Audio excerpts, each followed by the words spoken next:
సర్దార్ సర్వాయి పాపన్న గౌడ్ గారి 374వ జయంతి కార్యక్రమాన్ని ఈరోజు రాష్ట్ర ప్రభుత్వం తరఫు నుంచి పెద్ద ఎత్తున అధికారికంగా జరుపుకుంటున్నాం. ఇది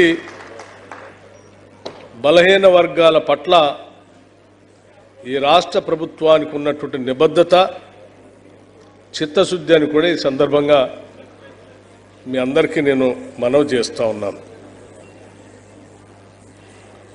సర్దార్ పాపన్న గౌడ్ గారి జయంతి ఉత్సవాలు జరుపుకునే సందర్భంలో మనమందరం ఈరోజు రవీంద్ర భారతిలో సమావేశమై వారి గొప్పతనం గురించి, వారు చేసినటువంటి సాహస కృత్యాల గురించి, వారు సాధించిన విజయాల గురించి మాట్లాడుకుంటున్నాం. ఇవన్నీ ఎందుకు మాట్లాడుకుంటున్నాం అంటే, బలహీన వర్గాలుగా ఉన్నాం కదా, మనం ఏమీ సాధించలేమేమో అనేటువంటి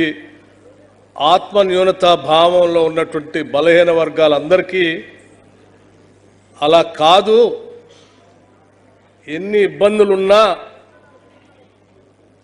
పరిస్థితులు సహకరించకపోయినా,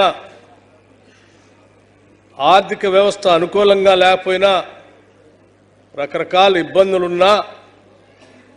చిత్తశుద్ధి సంకల్ప బలం ఉంటే సాధించవచ్చు అని చెప్పి చూపించినటువంటి సర్వాయి పాపన్న గారి జీవితం మనందరికీ ఆదర్శంగా ఉండాలని చెప్పి ఈరోజు ఈ కార్యక్రమాన్ని జరుపుకుంటున్నాం. ఇది స్ఫూర్తిదాయకంగా ఈ రాష్ట్రంలో ఉన్నటువంటి బలహీన వర్గాలందరికీ ఒక సందేశాన్ని ఇచ్చే కార్యక్రమంగా ఉండాలనేటువంటి ఆలోచనతో రాష్ట్ర ప్రభుత్వం ఈరోజు ఈ కార్యక్రమాన్ని జరుపుతూ ఇక్కడ మనం అందరం ఏర్పాటు చేసుకున్నాం. పాపన్న గౌడ్ గారికి సంబంధించి అధికారికంగా మనం ఈరోజు ఈ కార్యక్రమం జరుపుకోవటమే కాకుండా, ఇంకా భవిష్యత్ తరాల వారికి కూడా వారి జీవితం స్ఫూర్తిదాయకంగా ఉండటం కోసం ఈ రాష్ట్ర ప్రభుత్వం తరఫు నుంచి వారు పుట్టినటువంటి సర్వాయిపేట విలేజ్, ఆ గ్రామం నుంచి మొదలు పెడితే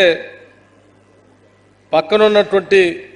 కిలా షాపూరు ప్రాంతాలను కూడా పెద్ద ఎత్తున అభివృద్ధి పరచడానికి, ఒక టూరిజం సెంటర్ లాగా దాన్ని అభివృద్ధి పరిస్తే కేవలం రాష్ట్రంలో ఉన్నటువంటి ప్రజలే కాదు, దేశవ్యాప్తంగా ఉన్నటువంటి ప్రజలు కూడా అక్కడికి వచ్చి వారి జీవిత చరిత్ర తెలుసుకొని స్ఫూర్తి పొందుతారనే ఆలోచనతో బీసీ వెల్ఫేర్ మంత్రిగా ఉన్నటువంటి మిత్రులు పొన్నం ప్రభాకర్ గౌడ్ గారు టూరిజం శాఖతో మాట్లాడి వారి ఆలోచనల మేరకు రాష్ట్ర ప్రభుత్వం తరఫు నుంచి ఈరోజు 4,70,00,000 రూపాయలని ఈ టూరిజం ఈ కేంద్రాలను అభివృద్ధి పరచడానికి ఈరోజు జీవో కూడా ఇష్యూ చేయటం జరిగింది. ఈ కార్యక్రమాన్ని 10 మందికి తెలియటం కోసం ప్రభుత్వంలో బాధ్యతాయుతమైనటువంటి పదవిలో ఉన్నటువంటి పెద్దలు పొన్నం ప్రభాకర్ గారు దీన్ని బాధ్యతగా తీసుకొని టూరిజం శాఖ వారితో, ఇతర ప్రభుత్వంలో ఉన్నటువంటి అధికారులు అందరితో మాట్లాడి ఈ జీవోని ఇప్పించి సర్వాయి పాపన్న గారి జీవితం ప్రజలందరికీ ఆదర్శంగా ఉండటం కోసం వారు చేసిన కృషిని కూడా నేను ఈ సందర్భంగా వారిని అభినందిస్తూ ఉన్నాను. అట్లాగే మిత్రులారా, సరే పాపన్న గారి జీవిత చరిత్ర సంబంధించి చిన్న పుస్తకాన్ని కూడా, పాకెట్ పుస్తకాన్ని కూడా మిత్రులు ప్రచురించారు. ఇది విరివిగా ప్రజల్లో కూడా తీసుకొని పోవటానికి ఇక్కడికి వచ్చినటువంటి అందరూ కూడా ప్రయత్నం చేయాలని చెప్పి నేను మీ అందరికీ విజ్ఞప్తి చేస్తాను. దీనికి సంబంధించిన పుస్తకాలను ప్రింట్ చేయడానికి కూడా ఈ శాఖ, బ్యాక్వర్డ్ క్లాస్ శాఖ సంబంధించి అధికార యంత్రాంగం అవసరమైతే కొంత బడ్జెట్ని దీనికి కేటాయించి ఇంకా పెద్ద ఎత్తున పుస్తకాలు ప్రచురించి ప్రతి గ్రామానికి పంపిణీ చేసే కార్యక్రమాన్ని కూడా చేయవలసిందిగా చెప్తా ఉన్నాను. ఎందుకంటే ఇందులో వారి చరిత్ర చదివితే చాలా విషయాలు మనందరికి తెలుస్తాయి. ఎక్కడో జమీందార్ దగ్గర మారు వేషంలో వెళ్ళి కూలీనాలు చేసుకుంటూ అక్కడ ఉన్నటువంటి ప్రజలందరినీ సమాయత్తం చేసుకొని చిన్న సైన్యంలాగా తయారు చేసుకునే కార్యక్రమంలో భాగంగా అక్కడ పోయే ముందు తల్లి అటువంటి కార్యక్రమాలకు పోతే ఈ సమాజంలో ఉన్నటువంటి జమీందారులు కానీ జాగీర్దారులు కానీ రాజులు కానీ మిమ్మల్ని ఇబ్బంది పెడతారు, గాడి తప్పితే బతుకే సమస్య పెద్ద పోరాట సమస్యగా మారిపోయి జీవించడమే కష్టం అవుతుందని తల్లి చెప్తే కూడా వినకుండా తను అనుకున్న లక్ష్యాన్ని చేరటం కోసం ఒక జమీందారు దగ్గర మారువేషంలో వెళ్ళి అక్కడ ఉన్నటువంటి కొద్దిమంది స్నేహితులందరినీ కూడా పోగేసుకొని వారందరినీ సమాయత్తం చేసుకొని ముందుకు పోతున్న క్రమంలో విషయం తెలిసిన తర్వాత అక్కడ ఉన్నటువంటి భూస్వాములు వీరి రహస్య సమాచారాన్ని జమీందారుకి ఇస్తే జమీందారు ఆయనతో పాటు అక్కడ ఉన్నటువంటి వాళ్ళందరినీ కూడా బంధిస్తే సహజంగా బందిఖానాలో ఉన్నటువంటి వాళ్ళు తన ధైర్యాన్ని కోల్పోయి వారికి దాసోహం కావటం సరెండర్ కావటం జరుగుతూ ఉంటుంది. కానీ కొన్ని లక్ష్యాలతో కూడినటువంటి వ్యక్తులు ఎన్ని ఇబ్బందులు వచ్చినా ఎక్కడా కూడా తల వంచరు. ఆత్మగౌరవంతో బతకడమే కాకుండా ఉన్నటువంటి సంక్లిష్ట పరిస్థితులు కూడా వారికి అనుకూలంగా మలుచుకొని, అంటే అక్కడ బంధించబడినటువంటి మిగతా వాళ్ళకు కూడా మీరు కూడా బతకాలంటే నేను చెప్పినట్టు మీరు చేస్తే మనందరం కలిసి ఇక్కడ నుంచి తప్పించుకొని పోవచ్చని వాళ్ళందరినీ సమాయత్తపరిచి వాళ్ళనే సైనికులుగా మార్చి వాళ్ళ ద్వారా ఆ జమీందారు కోటపై దాడి చేసి బద్దలు కొట్టుకొని బయటకు వచ్చి మిగతా చిన్న చిన్న కోటలన్నింటినీ జయించుకుంటూ అంతిమంగా భువనగిరి కోటనే కాదు గోల్కొండ కోటను కూడా కొల్లగొట్టినటువంటి సర్వాయి పాపన్న గారి జీవితం మామూలు జీవితం కాదు. ఒక సామాన్యుడిగా కళ్ళు గీత కార్మికుడిగా ఎదుగుతూ ఆ గీత కార్మికుడి నుంచి వృత్తిని పక్కన పెట్టి రాజ్యాన్ని ఏలాలి, రాజ్యాన్ని అధిష్ఠించాలి, తద్వారా సమాజంలో ఉన్నటువంటి బడుగు బలహీన వర్గాలందరికీ కూడా పాలనలో భాగస్వాములు చేసి పాలన ద్వారా ప్రజాప్రభుత్వాన్ని ఇవ్వాలని చెప్పి ఆలోచన చేసిన ఆ సర్వాయి పాపన్న గారి జీవితం ఈనాటి ఇందిరమ్మ రాజ్యానికి కూడా ఆదర్శమే అని నేను చెప్తా ఉన్నా. వారి ఆలోచనలకు అనుగుణంగా ఈరోజు ఈ ప్రభుత్వం ఇందిరమ్మ ప్రభుత్వం ప్రజాప్రభుత్వం కూడా బడుగు బలహీన వర్గాల గురించి పెద్ద ఎత్తున ఆలోచించేయటమే కాదు, వారి అభివృద్ధి కోసం బడ్జెట్లో కూడా పెద్ద ఎత్తున నిధులు కేటాయించి ఈ సమాజాన్ని ముందుకు తీసుకొని పోవటం కోసం పెద్ద ఎత్తున ప్రణాళికలు తయారు చేస్తూ ముందుకు పోతా ఉన్నాం. అందులో భాగంగానే ఈరోజు రాష్ట్ర ప్రభుత్వం తరఫు నుంచి సమాజంలో ఉన్నటువంటి బడుగు బలహీన వర్గాలకు సంబంధించిన పిల్లలు ఈనాటి కాలమాన పరిస్థితుల్లో విద్యా వ్యవస్థ ద్వారానే సమాజంలో అత్యున్నత స్థానానికి రాగలనటువంటి ఆలోచనతో ఇంటిగ్రేటెడ్ స్కూల్స్ సంబంధించి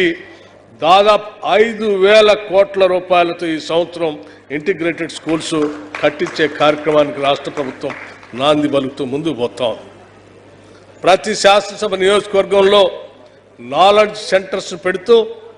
నాలెడ్జ్ అనేది గ్రామీణ ప్రాంతాల్లో వెనకబడినటువంటి బిడ్డలకు కూడా దరిదాపు అందుబాటులోకి తీసుకొని రావాలి ఆలోచనతో ఈరోజు ప్రతి శాసనసభ నియోజకవర్గంలో ఒకటి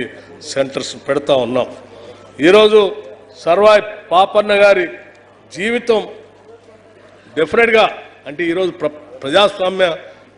దేశం మనం, ఈరోజు మన అందరికీ రాజ్యాంగం ఉంది, హక్కుల గురించి ప్రశ్నించుకోవడానికి కావాల్సినటువంటి చట్టాలు ఉన్నాయి, హక్కులు రాజ్యాంగంలో పొందుపరచబడి ఉన్నాయి. ఆ హక్కులు రాజ్యాలు పాలించేటువంటి వాళ్ళు మనకు ఇవ్వకపోతే దాన్ని ప్రశ్నించడానికి న్యాయస్థానాలు కూడా ఉన్నాయి. ఇవన్నీ ఏమీ లేని రోజుల్లోనే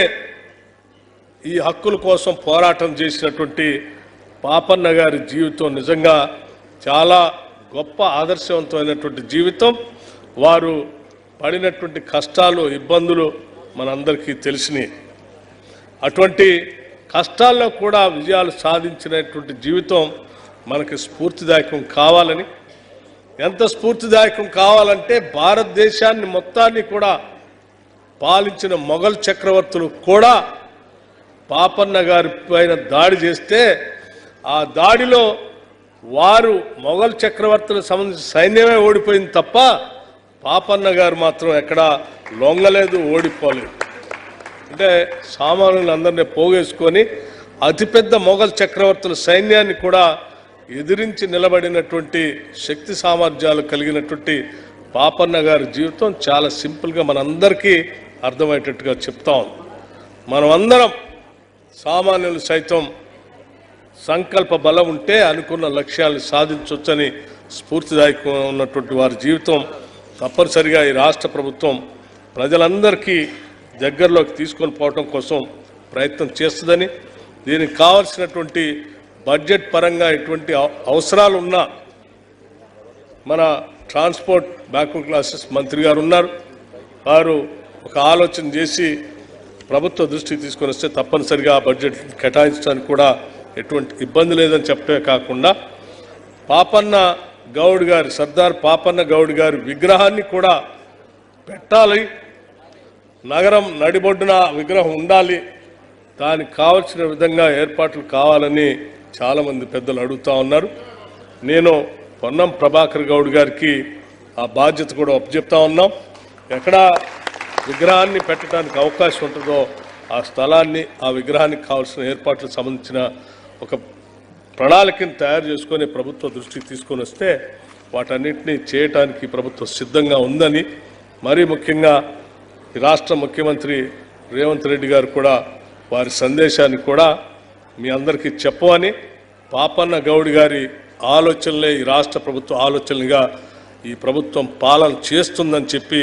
మీ అందరికీ మాటిస్తూ సెలవు తీసుకుందాం. జై హింద్.